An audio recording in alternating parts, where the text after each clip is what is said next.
शुरुआत करते हैं साबका प्रधानमंत्री मनमोहन सिंह के बयान से।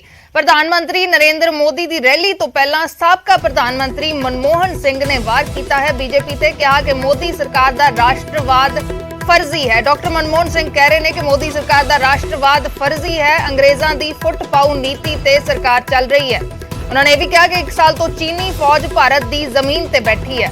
नाल ही कहा कि देश दी संविधानक संस्थावां नूं सरकार ने कमजोर कर दिता है। अंदरूनी ते विदेशी मसलियां ते भी मोदी सरकार फेल हुई है। साबका प्रधानमंत्री मनमोहन सिंह दा यह वड्डा बयान आया है। एक वीडियो नशर किया गया है। प्रधानमंत्री मोदी की रैली तो पहला साबका प्रधानमंत्री ने बीजेपी ते मोदी सरकार दे उत्ते हमला बोलिया है।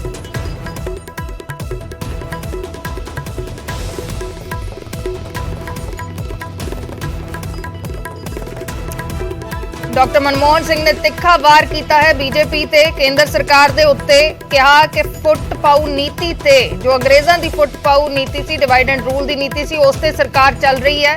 नाल ही यह भी वड्डा बयान दिता कि 1 साल तो चीनी फौज भारत की जमीन ते बैठी है। देश दी संविधानक संस्थावां नूं भी इस सरकार ने कमजोर कर दिता है। डॉक्टर मनमोहन सिंह ने तिखा वार किया है। अज प्रधानमंत्री मोदी पंजाब आ रहे हैं प्रचार करने के लिए। उन्होंने रैली तो पहला डॉक्टर मनमोहन सिंह ने यह हमला बोलिया है।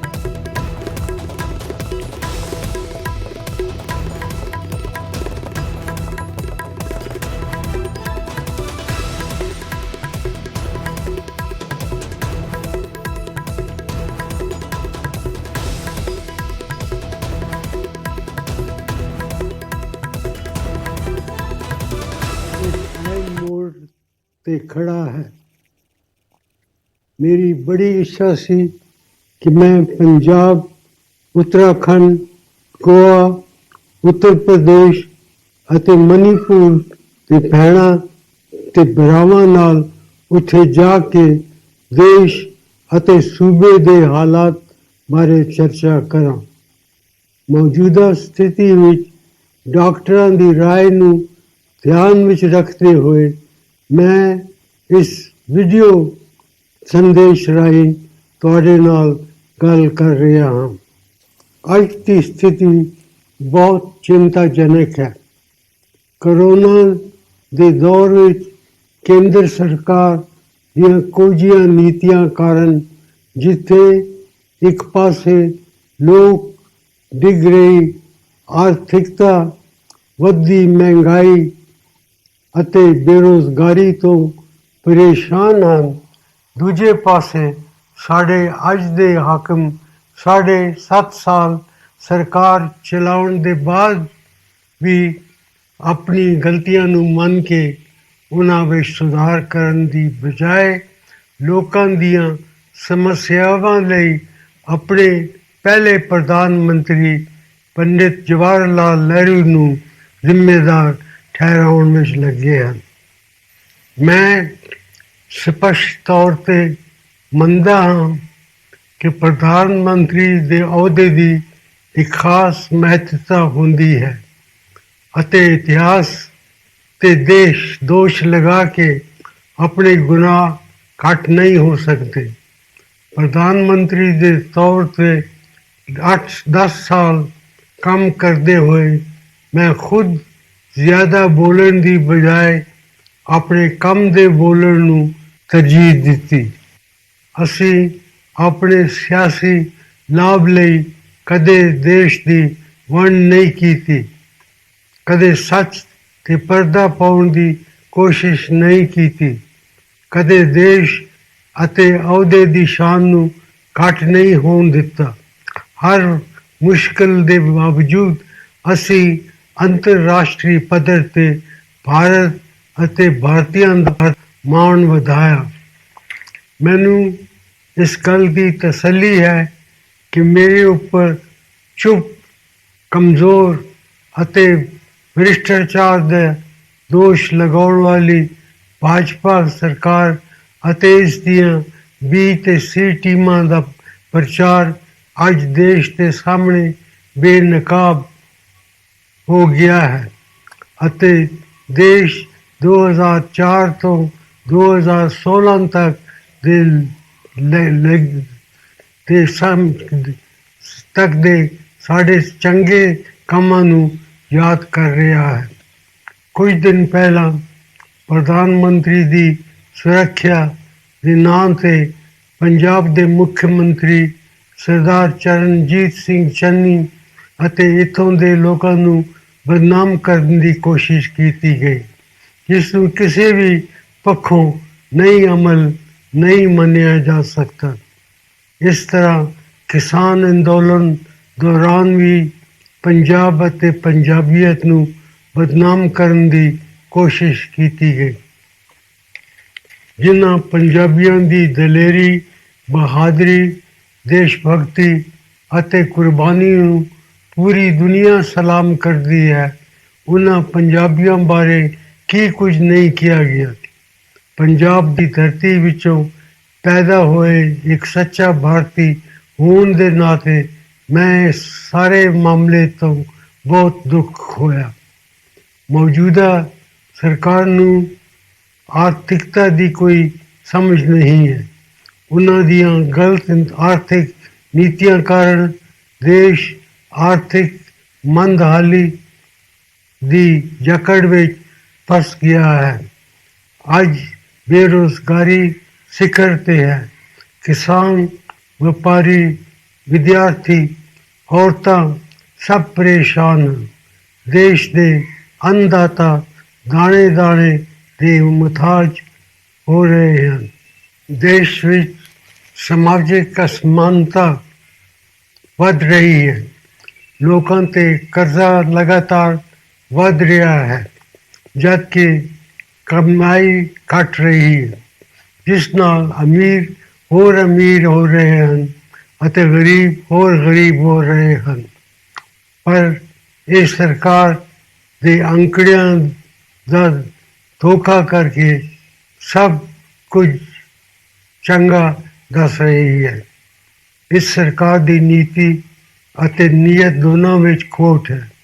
ਹਰ ਨੀਤੀ ਵਿੱਚ ਸਵਾਰਥ ਹੈ ਅਤੇ ਨੀਅਤ ਵਿੱਚ ਨਫ਼ਰਤ ਅਤੇ ਵੰਡ। ਆਪਣੇ ਸਵਾਰਥ ਨੂੰ ਸਾਬਿਤ ਕਰਨ ਲਈ ਲੋਕਾਂ ਨੂੰ ਜਾਤ, ਧਰਮ ਅਤੇ ਖੇਤਰ ਦੇ ਨਾਂ ਤੇ ਵੰਡਿਆ ਜਾ ਰਿਹਾ ਹੈ।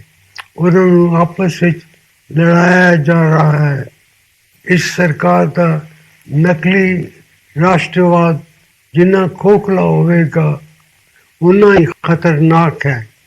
ਉਹਨਾਂ ਦਾ ਰਾਸ਼ਟਰਵਾਦ ਅੰਗਰੇਜ਼ੀ ਦੀ ਪਾੜੋ ਅਤੇ ਰਾਜ ਕਰੋ ਦੀ ਨੀਤੀ ਤੇ ਟਿਕਿਆ ਹੋਇਆ ਹੈ। ਜਿਹੜਾ ਸੰਵਿਧਾਨ ਸਾਡੇ ਲੋਕਤੰਤਰ ਦਾ ਆਧਾਰ ਹੈ, ਉਸ ਸੰਵਿਧਾਨ ਤੇ ਇਸ ਸਰਕਾਰ ਨੂੰ ਜ਼ਰਾ ਵੀ ਭਰੋਸਾ ਨਹੀਂ ਹੈ। ਸੰਵਿਧਾਨਿਕ ਸੰਸਥਾਵਾਂ ਨੂੰ ਲਗਾਤਾਰ ਕਮਜ਼ੋਰ ਕੀਤਾ ਜਾ ਰਿਹਾ ਹੈ। ਮਸਲਾ ਸਿਰਫ ਦੇ ਸਮੱਸਿਆ ਦੇ ਮੋਰਚੇ ਤੇ ਵੀ ਪੂਰੀ ਤਰ੍ਹਾਂ ਫੇਲ ਸਾਬਤ ਹੋਈ ਹੈ। ਚੀਨੀ ਫੌਜੀ ਪਿਛਲੇ 1 ਸਾਲ ਤੋਂ ਸਾਡੀ ਪਵਿੱਤਰ ਧਰਤੀ ਤੇ ਬੈਠੇ ਹਨ, ਪਰ ਇਸ ਪੂਰੇ ਮਾਮਲੇ ਨੂੰ ਦਬਾਉਣ ਦੀ ਕੋਸ਼ਿਸ਼ ਕੀਤੀ ਜਾ ਰਹੀ ਹੈ। ਪੁਰਾਣੇ ਦੋਸਤ ਲਗਾਤਾਰ ਸਾਡੇ ਨਾਲੋਂ ਟੁੱਟਦੇ ਜਾ ਰਹੇ ਹਨ ਅਤੇ ਨਾਲ ਹੀ ਗੁਆਂਢੀ ਦੇਸ਼ਾਂ ਨਾਲ ਵੀ ਸਾਡੇ ਸੰਬੰਧ ਵਿਗੜਦੇ ਜਾ ਰਹੇ ਹਨ। ਮੈਂ ਉਮੀਦ ਕਰਦਾ ਹਾਂ ਕਿ ਹੁਣ ਸੱਤਾਧਾਰੀਆਂ ਨੂੰ ਇਹ ਸਮਝ ਆ ਗਈ ਹੋਵੇਗੀ ਕਿ ਨੇਤਾਵਾਂ ਨੂੰ ਜ਼ਬਰਦਸਤੀ ਜੱਫੀ ਪਾਉਣ, ਉਹਨਾਂ ਨੂੰ ਝੂਠੇ ਦਿਵਾਉਣ ਜਾਂ ਬਿਨਾਂ ਬੁਲਾਏ ਬਿਰਿਆਨੀ ਖਾਣ ਪਹੁੰਚ ਜਾਣ ਨਾਲ ਦੇਸ਼ ਦੇ ਰਿਸ਼ਤੇ ਨਹੀਂ ਸੁਧਰ ਸਕਦੇ।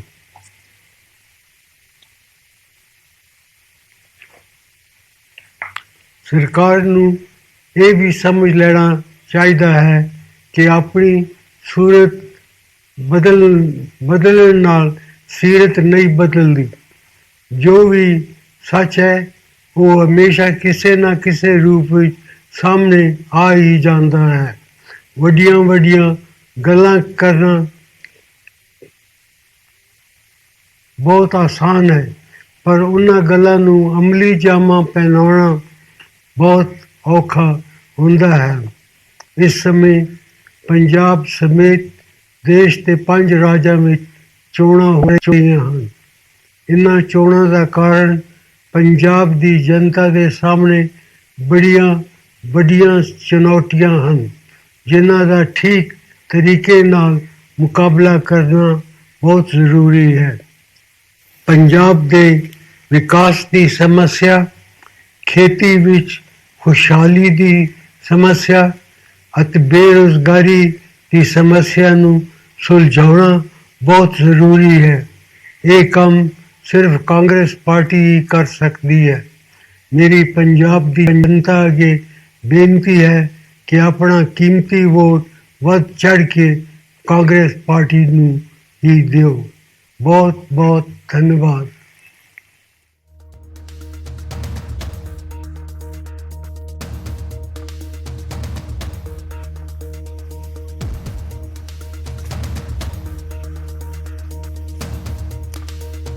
ਤਾਂ ਪ੍ਰਧਾਨ ਮੰਤਰੀ ਨਰਿੰਦਰ ਮੋਦੀ ਦੀ ਰੈਲੀ ਤੋਂ ਪਹਿਲਾਂ ਸਾਬਕਾ ਪ੍ਰਧਾਨ ਮੰਤਰੀ ਡਾਕਟਰ ਮਨਮੋਹਨ ਸਿੰਘ ਨੇ ਤਿੱਖੇ ਵਾਰ ਕੀਤੇ ਨੇ ਬੀਜੇਪੀ ਦੇ ਉੱਤੇ ਤੇ ਕੇਂਦਰ ਸਰਕਾਰ ਦੇ ਉੱਤੇ।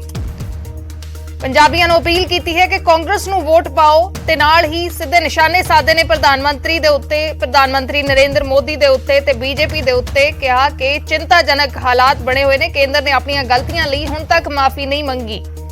ਇਹ ਵੀ ਕਿਹਾ ਕਿ ਪ੍ਰਧਾਨ ਮੰਤਰੀ ਦੇ ਅਹੁਦੇ ਦੀ ਖਾਸ ਮਹੱਤਤਾ ਹੁੰਦੀ ਹੈ, ਇਤਿਹਾਸ ਤੇ ਦੋਸ਼ ਲਾ ਕੇ ਆਪਣੇ ਗੁਨਾਹ ਘੱਟ ਨਹੀਂ ਕੀਤੇ ਜਾ ਸਕਦੇ।